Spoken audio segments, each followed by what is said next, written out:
बहुत से लोगों को लगता है कि स्टेशन मास्टर का काम केवल एक हरी झंडी दिखाना है। तो अगर आपको ऐसा लगता है तो इस वीडियो में बने रहें और आपको पूरा स्टेशन मास्टर की वर्किंग बताऊंगी कि क्या क्या काम होता है और क्या उन्हें चैलेंजेस फेस करने पड़ते हैं। सो आपका ये जो माइंड में है ना कि स्टेशन मास्टर को खाली हरी झंडी दिखाकर और ट्रेन को रवाना करना होता है, वो चीज़ बिल्कुल हट जाएगी और आपको पता चलेगा कि स्टेशन मास्टर का असली काम होता क्या है और एक स्टेशन मास्टर होता क्या है। This is Deepshikha and welcome back to the my channel. तो आज हम बताएंगे स्टेशन मास्टर की वर्किंग। बहुत सारे कमेंट्स में आते हैं मुझे कि दीदी स्टेशन मास्टर की वर्किंग बताइए। बहुत सारे मेरे फ्रेंड्स हैं जो बोलते हैं कि आपकी वर्किंग, स्टेशन मास्टर की वर्किंग, पूरे दिन की क्या वर्किंग होती है, क्या चैलेंजेस फेस करने होते हैं वो बताइए। तो मैं वो बताने वाली हूँ इस वीडियो में। तो आप बने रहें इस वीडियो में और देखें कि क्या एक स्टेशन मास्टर की वर्किंग होती है। पहला है स्टेशन की पूर्ण जिम्मेदारी। स्टेशन पर आने वाली ट्रेनों को सुरक्षित और समय पर डिपार्चर अराइवल दोनों वो ध्यान रखना होता है कि टाइमली अराइवल हो जाए और टाइमली डिपार्चर हो जाए। उस चीज़ का बहुत ध्यान स्टेशन मास्टर को रखना पड़ता है और कोई इसके लिए अकाउंटेबल नहीं होता है। अकाउंटेबल होता है तो सिर्फ़ और सिर्फ स्टेशन मास्टर होता है और स्टेशन की संपूर्ण जिम्मेदारी भी स्टेशन मास्टर की होती है। स्टेशन पर पब्लिक डीलिंग भी स्टेशन मास्टर की होती है। सारी जिम्मेदारी यू कैन से कि स्टेशन की पूरी जिम्मेदारी एक स्टेशन मास्टर की होती है। जैसे कि आपको पता है कि किसी भी स्टेशन मास्टर की ड्यूटी चार्ज लेने से स्टार्ट होती है, तो चार्ज में चार्ज लिया जाए। पहले क्या होता है कि पहले कोई स्टेशन मास्टर काम कर रहा है, ठीक है, फिर दूसरा स्टेशन मास्टर उसके शिफ्ट 8 घंटे की या जितने भी घंटे की शिफ्ट है वो ओवर हो चुकी है, तो उसके बाद दूसरा स्टेशन मास्टर आता है।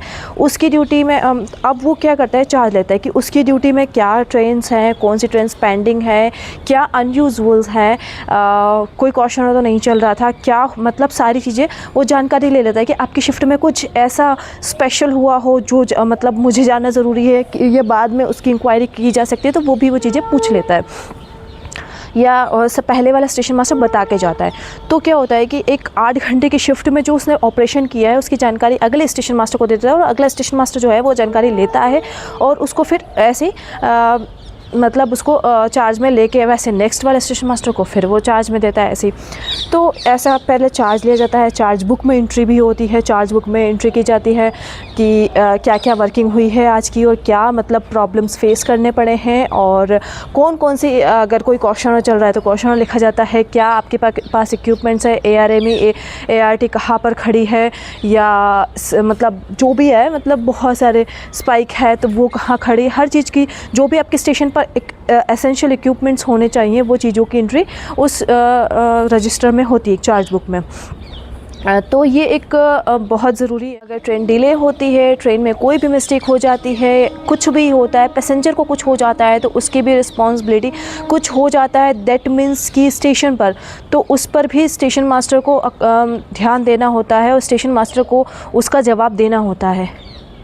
सेकेंड है ट्रेन की आवाजाही पर निगरानी। ट्रेन की आवाजाही पर निगरानी से मतलब है कि ट्रेन का timely arrival, timely departure. Second है कि उसको किस प्लेटफॉर्म पर लेना है, किस लाइन पर लेना है, किसको प्रेफरेंस देना है, क्रॉसिंग एंड ओवरटेक वो भी हम ही को डिसाइड करना होता है। हमारे साथ में रहते हैं कंट्रोलर महोदय जो कि बहुत ज़्यादा हेल्प करते हैं और सभी जो भी वर्किंग है उस पर निगरानी रख। सिग्नल एंड क्रॉसिंग पर भी निगरानी हमें रखनी होती है। एक स्टेशन मास्टर की जिम्मेदारी होती है ट्रेन के अराइवल से लेकर डिपार्चर तक की उससे जुड़े जितने भी चीज़ें हैं उस पर स्टेशन मास्टर को ध्यान देना होता है, निगरानी रखनी होती है। कंट्रोल ऑफिस से समन्वय, मतलब कंट्रोल ऑफिस से कोऑर्डिनेशन रखना होता है कि हमें किस गाड़ी को लेना है, किस गाड़ी को प्रेफरेंस देना है। कभी कभी ऐसा होता है कि कुछ इमरजेंसी होती है ट्रेनों में तो कंट्रोल हमें बताता है कि इसको प्रेफरेंस दो, इसको ऐसा करो, या फिर कुछ अदर स्टेशन से या कुछ भी ऐसी कंप्लेंट्स होती है वो भी स्टेशन मास्टर को कंट्रोल बताता है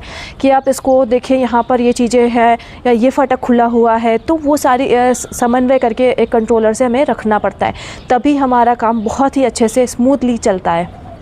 आता है स्टाफ समन्वय। स्टाफ समन्वय से मतलब है मेरा कि आप ट्रेन के मूवमेंट में जो भी एम्प्लॉयज़ हैं उनसे आप समन्वय बना के रखें। जैसे हो गया पॉइंट्समैन, फिर हो गया ड्राइवर, मतलब लोको पायलट, गार्ड, फिर TT और भी अदर स्टाफ्स जो होते हैं, जो कि ट्रैकमैन हो सकता है, या फिर बहुत सारे स्टाफ जैसे कि हम बताते इसमें लोगों को पता नहीं होता है, लेकिन MVI, TNC, बहुत सारे ऐसे स्टाफ हैं जिनसे हम लोगों को समन्वय बना के रखना पड़ता है, ताकि हमारा जो ट्रेन का मूवमेंट है बहुत ही स्मूथली चले और कोई भी प्रॉब्लम ना आए।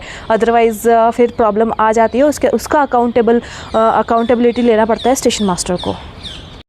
कुछ इमरजेंसी कंडीशंस आती हैं, जैसे कि आपका सिग्नल फेल हो गया, पैनल पे कोई प्रॉब्लम आ गया, या वीडियो पे कोई प्रॉब्लम आ गया, या कोई भी अदर प्रॉब्लम्स आ गई, जैसे फ्लैट टायर हो गया, या फिर बहुत सारी ऐसी शंटिंग में प्रॉब्लम हो गई, तो भी उस समय एक स्टेशन मास्टर को क्विक निर्णय लेना होता है, क्विक और सही निर्णय लेना होता है। क्विक निर्णय लेने से कुछ नहीं होता है, एक स्टेशन मास्टर को सही निर्णय लेना होता है, ताकि एक मतलब जो दूसरी ट्रेनें हैं वो बाधित ना हो और टाइम पैसेंजर को कोई प्रॉब्लम ना हो, इस चीज़ का हमें ध्यान देना होता है। ये जो ट्रेनें अगर जिनका भी मूवमेंट हो रहा है, जिनको भी अराइवल डिपार्चर किया जा रहा है, वो ऐसे ही अराइवल डिपार्चर नहीं किया जाएगा। उसमें उसका डॉक्यूमेंटेशन होता है। जैसे अराइवल डिपार्चर होता है तो हम TSR पर एंट्री करते हैं, कब ट्रेन आई, कब गई, कब हमने सिग्नल दिया, कब हमारे ब्लॉक सेक्शन से निकली, कब होम पास किया, ये सब चीज़ें हमारे पास में होती है। और तो और अगर कोई फेल्योर हो जाता है या फिर कोई भी हम उसको डॉक्यूमेंट देते हैं, लाइक जैसे हमने शंटिंग का मेमो दिया या कुछ भी दिया, तो उसकी एंट्री भी हम लोग फाइल्स में करते हैं, रजिस्टर में करते हैं, ताकि वो इन फ्यूचर अगर कुछ भी प्रॉब्लम आए तो हम उसको देख सकें। तो ये डॉक्यूमेंटेशन का भी काम किया जाता है। इसके साथ ही स्टेशन मास्टर को कॉशन ऑर्डर जारी करना होता है। कॉशन ऑर्डर हर ट्रेन को दिया जाता है। कॉशन ऑर्डर में ऐसा होता है ना कि उसमें लिखा होता है कि किस सेक्शन में कितने किलोमीटर पर क्या स्पीड पे आपको चलना है, क्या प्रिकॉशन रखना है, कहाँ पर विसल बजाना है, कहाँ पर कुछ भी काम करना है। तो ये चीज़ें आपको उसमें दी गई होती है, विच इज़ सो इम्पोर्टेंट। क्योंकि अगर ट्रैक पर कुछ काम चल रहा है, तो अगर हम लोको पायलट को बता देते हैं कि वहाँ उस ट्रैक पर ये काम चल रहा है, तो लोको पायलट बहुत ही अच्छे से चलाएगा गाड़ी को, बहुत ही ध्यानपूर्वक चलाएगा। अदरवाइज़ वो अपनी फुल स्पीड में चलाएगा और एक्सीडेंट्स हो सकते हैं। तो इन चीज़ों को ध्यान में रखते हुए एक कॉशन ऑर्डर भी जारी किया जाता है। कोई भी ट्रेन बिना कॉशन ऑर्डर के, अगर वहाँ कोई भी कॉशन ऑर्डर नहीं चल रहा है, तो वो नील कॉशन ऑर्डर लेगी, लेकिन बिना कॉशन ऑर्डर के गाड़ी को मूव नहीं करेगी। लास्टली ये चीज़ कोई नहीं बताएगा आपको, कितने ही वीडियोस देख लो, आपको कोई नहीं बताएगा। एक स्टेशन की सारी जिम्मेदारी स्टेशन मास्टर की होती है। तो अगर कोई एम्प्लॉय अब्सेंट है या नहीं है, या शॉर्टेज चल रहा है एम्प्लॉयज़ में, तो उसकी ज़िम्मेदारी भी स्टेशन मास्टर की होती है, उसकी वर्किंग भी स्टेशन मास्टर की होती है। जैसे बोला जाता है कि स्टेशन मास्टर एक स्टेशन का हेड होता है, तो उसका अगर booking staff, ticket booking staff अगर प्रेजेंट नहीं है, तो वो टिकट भी बुकिंग स्टेशन मास्टर ही करेगा, कोई और नहीं। और उसके बाद में अगर पॉइंट्समैन अगर अवेलेबल नहीं है, तो पॉइंट्समैन की ड्यूटी भी स्टेशन मास्टर करेगा।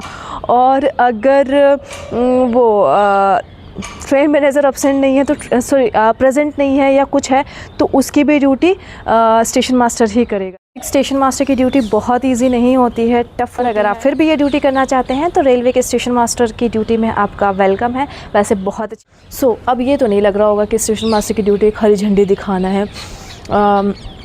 मैंने बहुत अच्छे से एक्सप्लेन करने की कोशिश की है, और आगे भी अगर अगली वीडियो बनाती हूँ तो उसमें और अच्छे से एक्सप्लेन करूँगी।